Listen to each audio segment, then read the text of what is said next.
तरह Iran Iraq जंग हुई, माजी देख लो, माजी देख लो, बगदाद ताराज हुआ इनके हाथों, मैसूर को शिकस्त हुई सुल्तान टीपू शहीद को इनके हाथों, मीर गुलाम अली लंगड़ा, जाफर अस बंगाल, सादिक अस दक्कन, नवाब सिराजुद्दौला का शिकस्त हुई किसकी वजह से?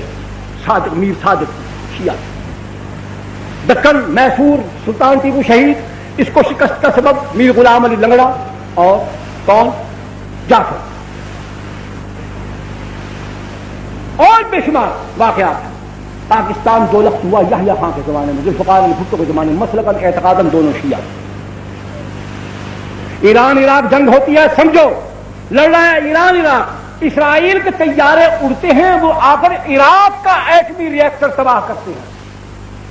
लड़ रहा है ईरान और इराक, इराक के एटमी रिएक्टर की तबाही का फायदा किसको पहुंचेगा?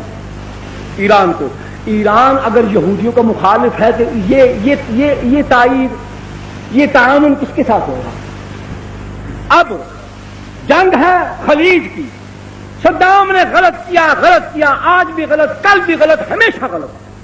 सवाल ये पैदा होता है, ये अरबों का कम से कम, वरना मुसलमानों का अपना मामला है, चलो मुसलमान नहीं रहे, अरब से हमारा मामला है। हमें चाहिए था कि किसी गैर मुल्की खबीस खंजीर शैतान को, इस बुश को बजाय दरमियान में बुलाने के इसको बाहरी टुकड़ा डाल देते, वही बुश वही फेंक देते कि जाए खाद भाज पूछल चाद भाज।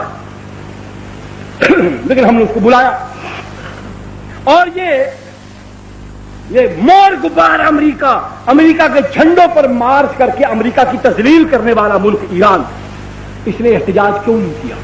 अमेरिका की मुदाखलत पर वहां क्यों नहीं वाबेला किया? दो, जंग के दौरान 200 तैयारा इराक का, ईरान ने अमेरिका दुश्मनी की बुनियाद पर इराक को तामुन का यकीन दिलाया कि तेरा भी दुश्मन मेरा भी दुश्मन, मैं तो उसके झंडे पर मार्च करता हूं, जलील करता हूं, रुसवा करता हूं, थूक फेंकता हूं। मैंने उसके सफीरों को कैदी बनाया, पैसे छुड़वाए, बंदों को मारा, उसका हमला नाकाम किया। मैं तो अमेरिका का नंबर 1 दुश्मन हूं, तू भी अमेरिका के साथ लड़ रहा, मैं तेरा यार हूं, हमारी तुम्हारी दुश्मनी अपनी जगह पर। वो उल्लू का चरखा इसके फंदे में आ गया, इन्होंने तकिया कर लिया, वो तकिए में मार खा गया पाकिस्तानी बूथड़ वाले थुन बथुन्नी की तरह, नफस पसंदी की तरह। हैं जी, 200 तैयारा इराक का जंग के दौरान ईरान ने अपने कब्जे में ले लिया। अब फरमाइए, जिस मुल्क का जोग्राफिया आपके सूबा सिंध जितना हो, सारा इराक टोटल इतना, सिंध शायद बड़ा है, और 200 तैयारा जंग के दौरान जिस हुकूमत का इतनी बड़ी ताकत के मुकाबले में अगर वो 4 दिन लड़ भी सकता था, उसकी कमर किसने तोड़ी? ईरान